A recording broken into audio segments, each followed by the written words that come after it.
With the Cowboy and how Jesse, Tulip, and Cassie struggle to find his weakness on what might be the show's strongest episode yet. Don't change the channel, don't touch that dial. We got it all on UHM. Take off your sneakers.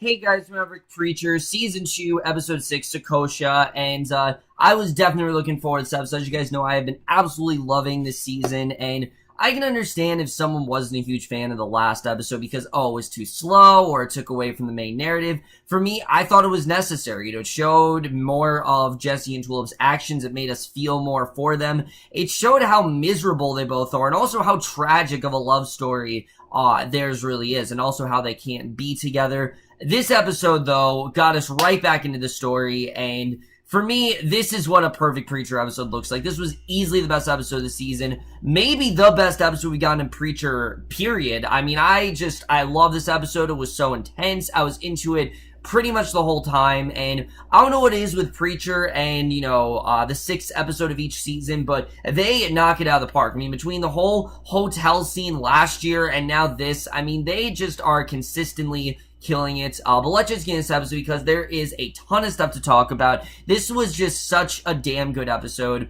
And I love the way we start off, because right off the bat, we get this really compelling story where we see a man, he meets with this couple, and they're explaining a deal, and if the wife asks if it will hurt, and her husband tells her not to worry about it. So immediately it's like, alright, what the hell's going on? What's this guy selling? The technician assures her that the procedure doesn't hurt. Some donors complain of fatigue and minor headaches, but that's about it. And he says, based on thousands of clinical trials, there are really no long-term effects, and the husband says they really don't have time to think it over, because the mortgage company is breathing down their necks, and the technician says that the husband won't even miss it, and the husband just signs the papers without looking at a single thing. He just signs it, and not knowing if it's actually a good idea, he signs it regardless. And the technician then opens this case, and he asks the husband if he's ready. And again, you're not entirely sure if this guy's legit or not, if he's actually serious about what he's selling, but once he is, the technician inserts an electrode into the husband's arm. He tells him to be as still as possible. He guides the probe in and extracts a white fluid, and the technician gives the husband a mild sedative. He hands the wife a check to the promised amount, and outside guards unlocked an armored truck, and the technician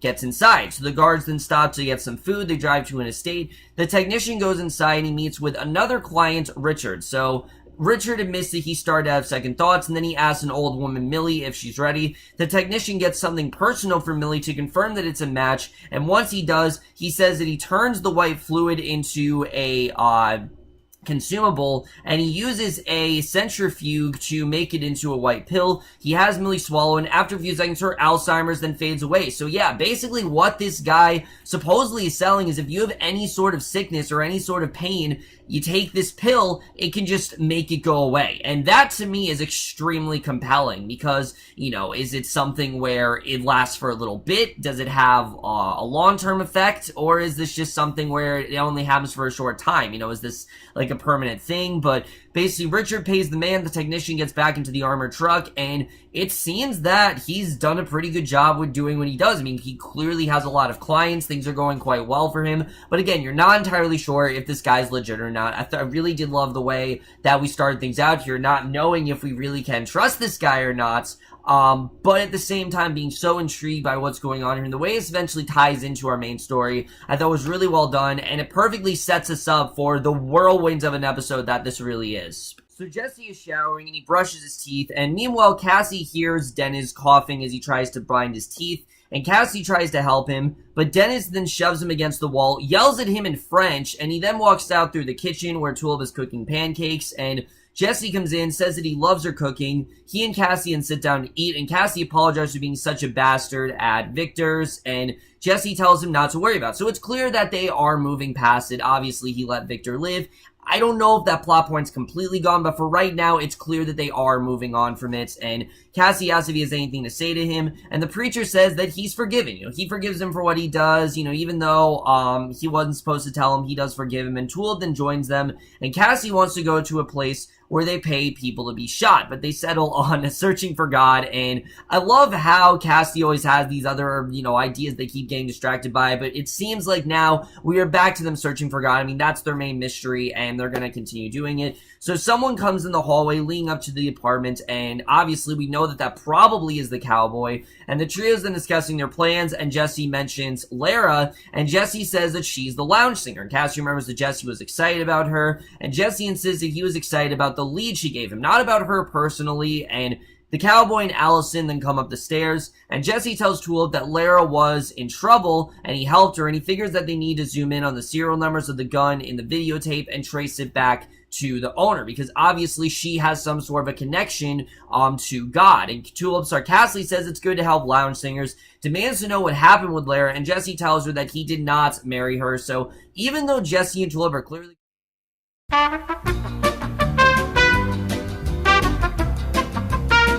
still going through a rough path, it's clear that they still do have some sort of romantic feelings for each other, to the point where Tulip doesn't really want Jesse to be with anyone else, which I think is really interesting. The fact that we got that whole episode showing that, they can't really be together, but yet they still do have these feelings for each other, I find very fascinating. I really do love the way the show is playing around with that. But basically, Allison then points out what apartment Jesse was in. I gotta say, the actress who plays Allison is fantastic. One of the best child performances I've seen in a television show in a while. She was great here, but she runs up as the cowboy, then bursts through the door. A man inside aims a gun at the cowboy. The cowboy grabs his hand, breaks his arm. He then draws his revolver where the preacher is. The resident doesn't know, and the cowboy just kills him. So again, you don't give the cowboy information he wants, he's gonna kill you. And down the hallway, the trio don't hear the shot for whatever reason, and the cowboy goes back into the hallway. He draws his sword. He starts searching the apartment for Jesse, killing literally anyone in his path, anyone that's in his way.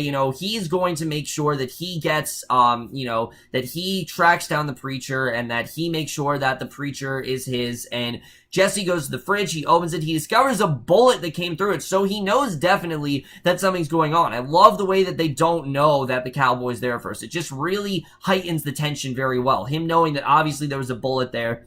And the cowboy then comes to the trio's apartment. He bursts in the kitchen, and obviously, the cowboy's there because Jesse did in fact use the voice in the beginning of the episode, which he clearly didn't think about, but they've gone out the window, and the cowboy sees the half-eaten pancakes on the table. And out in the street, Jesse, Tulip, and Cassidy and Jesse make a call, and he tells the others that Fior's dead after a cowboy shot him, and he didn't come back, and that's just how it is. And Tulip is shocked. I mean, she thought that Ganesh could just, come back. That was like his ability, but Jesse figures that the cowboy will eventually track them down. Even though he hasn't yet, there is definitely a guarantee that he will eventually find them, and he insists that he needs the word to find God, so he can't stop using it. And he figures that the cowboy made a deal for something that he wanted in return for destroying Genesis, because obviously the cowboy wants to take it away and just, have it all to himself.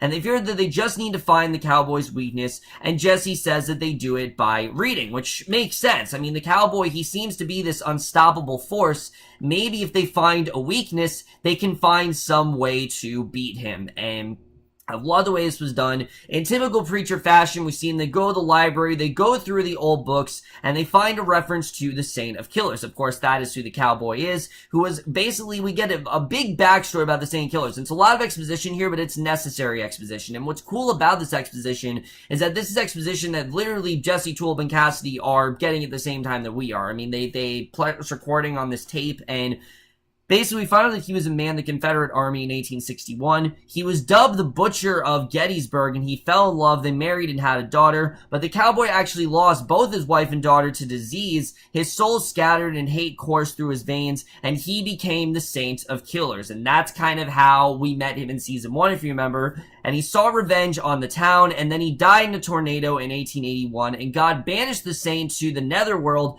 forced to live his worst memories over and over. So it's clear that the Saint of Killers kind of wants to take his place. He wants to be able to live in the regular world and get rid of all these bad memories. And I have to say, they did a good job of us, kind of feeling bad for him, seeing what the cowboy really has gone through. And Tulip figures the cowboy lost his family, and Cassidy finally remembers Dennis. Just in that moment when Tulip saying that, the cowboy lost his family, that gets Cassidy to finally remember him. And Again, I thought that was really well done, but Dennis is then returning home. His phone rings, and it's Cassidy, who tells him not to go back to the apartment, and the Frenchman then ignores him. He goes in, finds the cowboy there. Jesse then takes the phone. He says that he's there, using the word, and as the cowboy prepares to shoot Dennis, you can tell he's about to do it.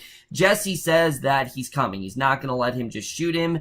And Jesse then returns to the apartment. He finds the cowboy holding Dennis, and the cowboy tells Jesse to say his prayers. Jesse tells him if he kills him, then the deal is off. He's just not going to let Jesse kill, he's not going to let the cowboy kill Dennis. That's just not how this is going to go. And Jesse says that Fior told him about the deal, and Dennis doesn't matter right now. Dennis is just someone that obviously he's using to, using as leverage to use, for them to basically to lure them back. So the cowboy drops Dennis, who quickly runs out. He tells Jesse to talk quick. Obviously, Dennis has no idea what's going on, but Jesse says that God won't give the cowboy anything because he's gone. And, there's no way that he's going to get anything from God here. And after a moment, the cowboy lowers his gun. He tells Jesse to prove what he's saying. How does he know that God's actually gone? And the two men go into the living room, and they watch the video of the God actor being shot. And Jesse explains he doesn't know where God is, but he knows that the cowboy wants to go to heaven. Obviously, he feels like that's his duty, and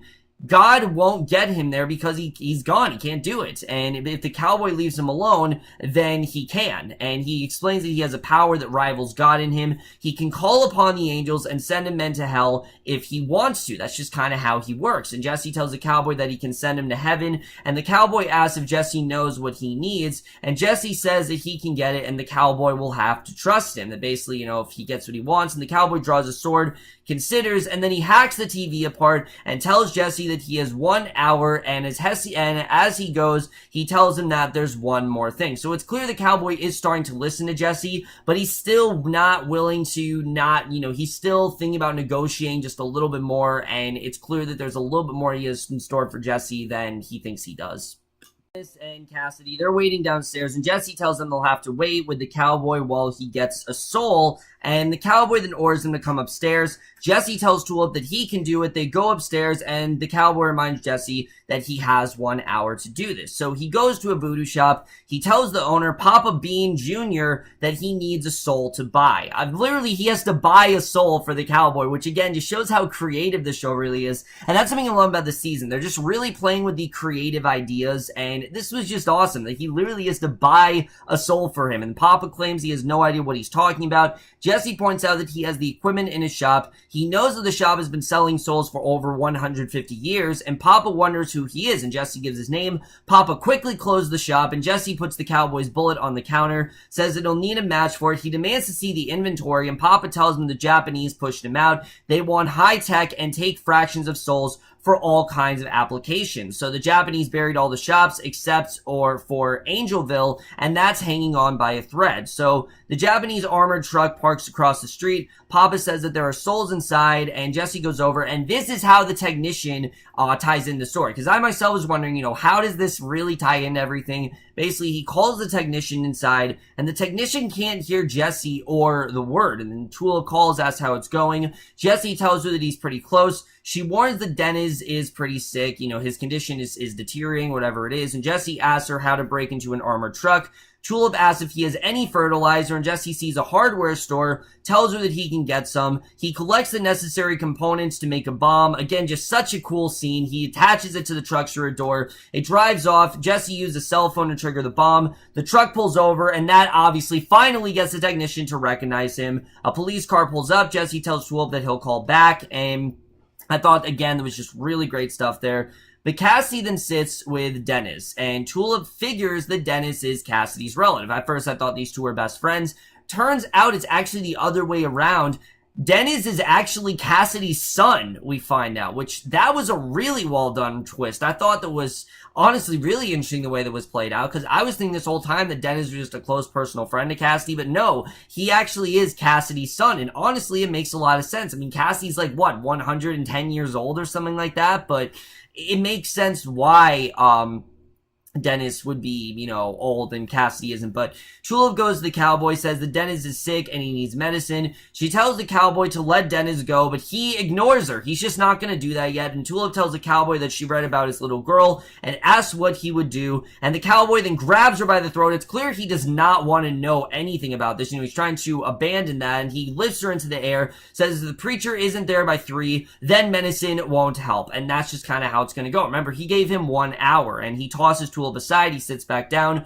Tulip goes back to Cassie, says that the cowboy touched her, and obviously, this is something they have to try to take the cowboy down. And Jesse then used the voice to command the police to have the guards open up the truck. The policeman does so, and soon Jesse is talking to the technician. He says he needs a soul that matches the bullet, and the technician says that it's very rare. He doesn't know if he can actually do that, and Jesse tells him to do it as the truck drives to the apartment. He asks if they can use a soul that doesn't match, and the technician warns the body will reject a soul if it's not the right type. Obviously, they need a soul that matches that of the cowboy, and if they don't have that soul, then it's just not going to work. And undeterred, he checks his type. He discovers that it's not a close match, and Tulip calls Jesse, says that he almost has it. She figures that he isn't going to make it. She doesn't think that he's actually going to be able to beat the cowboy. It just seems kind of hard, and Jesse says he's on his way. And once Tulip hangs up, and I love the hopelessness in her voice, like she really does not think that he's going to be able to save them. And once Tulip hangs up, he asks the technician if his soul will work.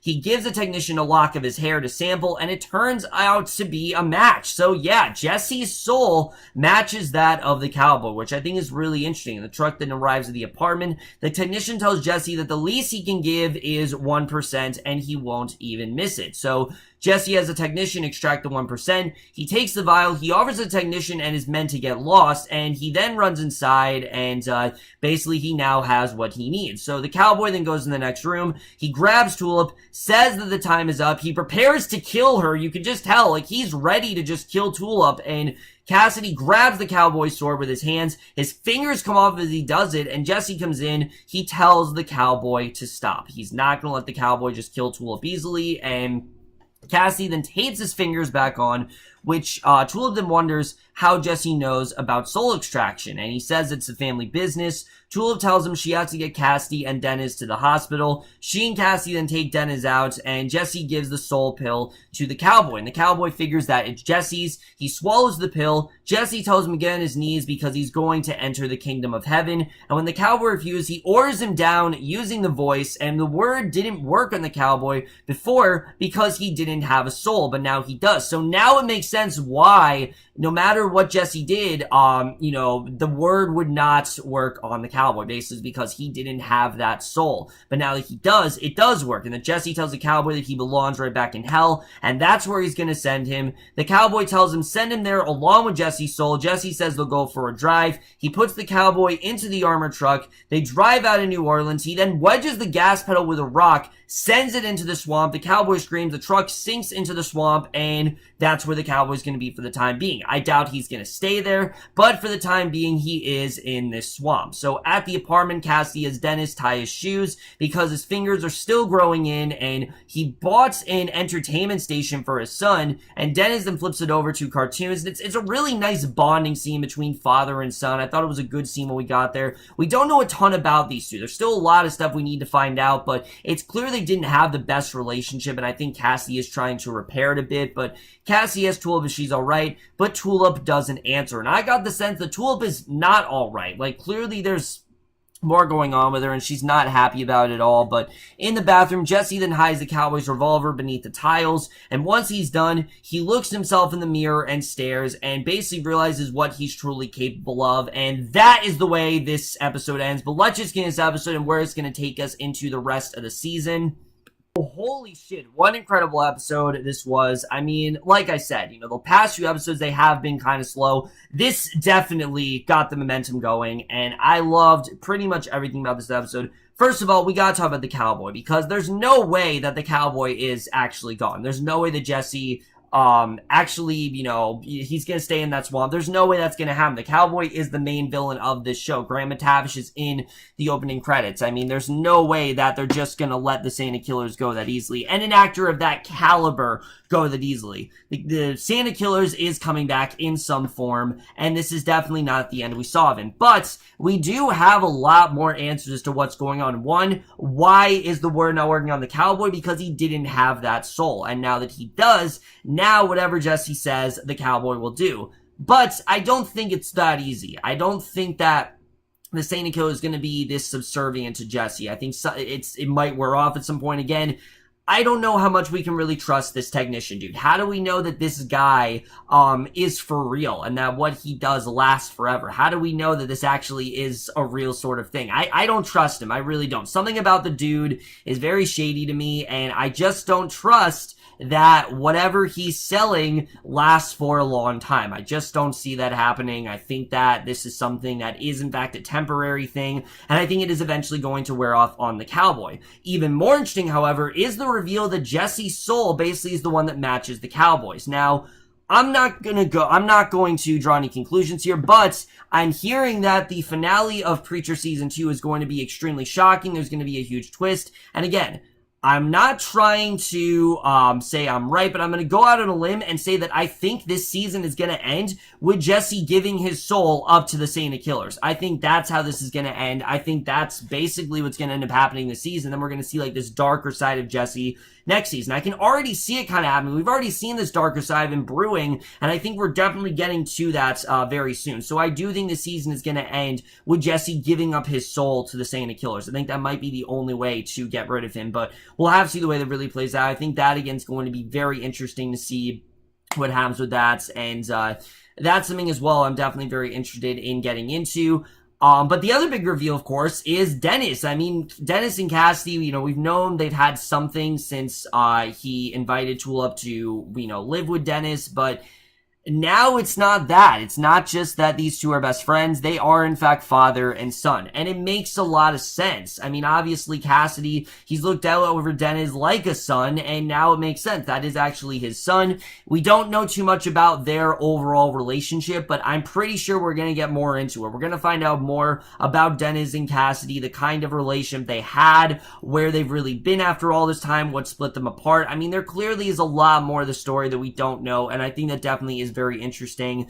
And then the other big part of this is Tulip. Obviously, Tulip, she didn't want Jesse to use the word. He had to basically just so this things could go just so this could go his way, and that he could try to take down the cowboy. He actually needs that word to find God and things like that. I think that definitely is very interesting. We can tell that Tulip's not happy, though. I think Tulip, again, this is just not the life that she really wanted. She doesn't want to be with Jesse, and she knows that she's kind of miserable with Jesse in her life, and I think, again, that's kind of what we're seeing here. And it's sad, again, because you want things to go well for Tulip. You know that she wants to be this criminal, but that's just not who she is. And when Cassie asks her if she's all right, I think she genuinely isn't, and I think that's why she's not answering, so I think that definitely as well is very interesting. And then Allison. Allison's just kind of gone. What did the cowboy do with her? Did he let her go? I mean, she just kind of disappeared to me. And if I had to have one flaw with this episode, it's that we don't exactly know what happened to Allison. Where did she go? Oh, I don't really know what happened there. Obviously, she's still around. But what did the cowboy do with her? I'm not really sure.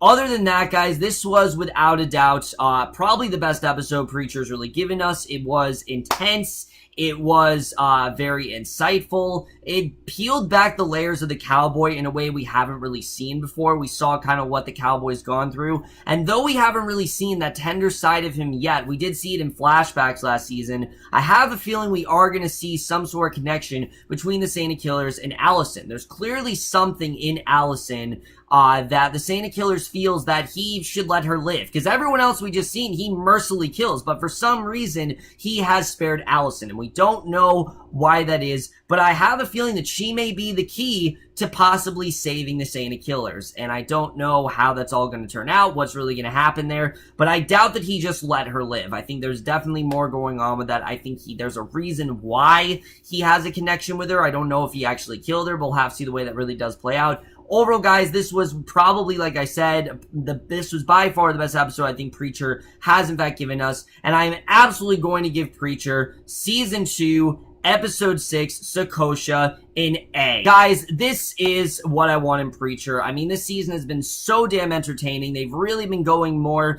into the ridiculous horror type roots, but this episode had some great backstory. It had this really crazy technician in there. It had a lot with Jesse questioning himself. It got more into Jesse and Tulip's relationship. It really just has all the things you really want in a perfect Preacher episode. And like I said, besides that little nitpick with Allison, I'm not going to let that deter. This was a masterful episode, and I know the show will definitely top it this season, but this definitely shows the much more epic direction the show is going, and Season 2 is just really taking things in a brilliant new direction, and I really am loving everything about it, and I can't wait to see where the rest of the season really is going to go. That's it for my review of this episode of Preacher. Let's get thoughts this episode overall. Love your thoughts on it. Did you like it? Did you not like it? Did you think it was as entertaining as I thought it really was? Like I said, this episode, as much as I like the last episode, this one really showed the potential of where this season is really going. That's my review. Hope you guys enjoy. We'll see you guys in my next video, which I think will be for the series premiere of Comrade Detective. Don't quote me on that, but I will see you guys for that. Okay, bye.